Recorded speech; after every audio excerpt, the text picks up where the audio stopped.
Amen. Est-ce qu'on peut applaudir pour la gloire du Seigneur?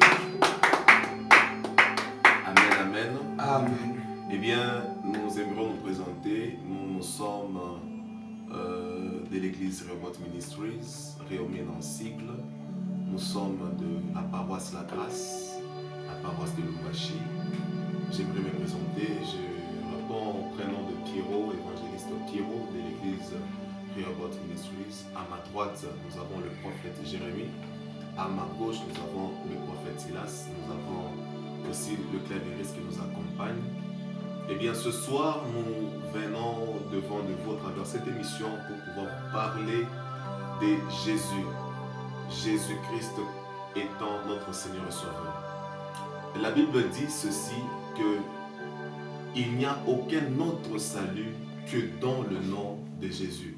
Et donc voilà pourquoi ce soir nous voudrons passer et commencer ensemble avec vous, bien sûr, une session ou même plusieurs sessions de prière et de partage de la parole autour de la personne de notre Christ, le Seigneur Jésus. Nous allons premièrement d'abord prier pour recommander ces moments dans les mains du Seigneur. Prions, remercions notre Dieu et commandons les moments dans les mains du Seigneur. Merci Seigneur. Jésus-Christ. Merci Père. Merci Chilo, merci pour ce moment. Merci pour ce que vous nous assistez. Merci pour ce que vous nous conduisez. Papa, Père, bénissez ce moment. Assistez-nous à ce de toucher le cœur d'une personne. Acceptez de nous assister. Acceptez de nous bénir au nom de Jésus-Christ de Nazareth. Amen. Amen. Eh bien, nous allons bien sûr commencer cette émission, mais avant de pouvoir commencer cette émission qui portera sur des enseignements basés sur la parole de Dieu, nous aimerions d'abord remercier notre papa, le visionnaire de l'église Rehoboth Ministries, papa apôtre bienvenu Moucheba. Nous remercions également notre pasteur de la paroisse La Grâce, papa pasteur Eric Ndonji. Nous remercions également les pasteurs de différentes paroisses, notamment nous remercions papa pasteur Roger de la paroisse centrale. Nous remercions également toutes les églises Réomine. Nous remercions papa Jean-Jacques qui est avec nous de la paroisse La Grâce de Lubumbashi. Nous remercions tous les hommes de Dieu, les servants de l'Éternel qui sont de l'église et même les serviteurs et servantes des différentes églises. Nous prions que Dieu puisse nous bénir au travers ce programme. Amen. Amen. Eh bien, ce soir, nous allons tout d'abord parler de la personne de Jésus. Sur ce plateau, je dis, je ne suis pas seul et je ne serai pas le seul intervenant. Nous allons essayer de faire Swahili français pour faciliter la meilleure compréhension. Eh bien, parler de la personne de Jésus, pourquoi parler de lui? Parce que le Christ, comme j'aime bien l'appeler, comme les Écritures le demandent, a fait au-delà même de ce que nous pensons.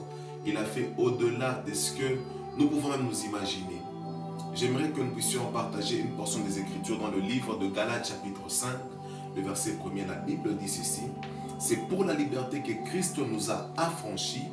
Et la Bible dit: demeurez donc ferme et ne vous laissez pas mettre de nouveau sous le joug de la servitude. Dans Galates 5.1, il est dit que c'est pour la liberté que Christ nous a affranchis. Alors, comme je vous ai dit, nous allons mélanger du français et du swahili.